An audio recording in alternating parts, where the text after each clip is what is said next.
hello, good morning or good afternoon sa lahat. Shoutout ko lang sa lahat ng mga 10S. Shout out sa inyo lahat. Ah, una sa lahat, binabati ko ng happy birthday ang aming napakaganda at napaka-sexy na si Mami Axel. Mami, wish ko lang sa iyo, sana lagi kang healthy.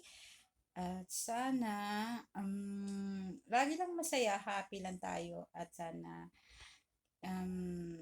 tagal pa yung ating family at saka sana rin magtagal pa yung love life nyo ni Daddy. Huwag kayo lagi mag-aaway. Mag-aaway lang pala. Basta huwag lang maghihiwalay. Again, happy birthday, Mommy. I love you.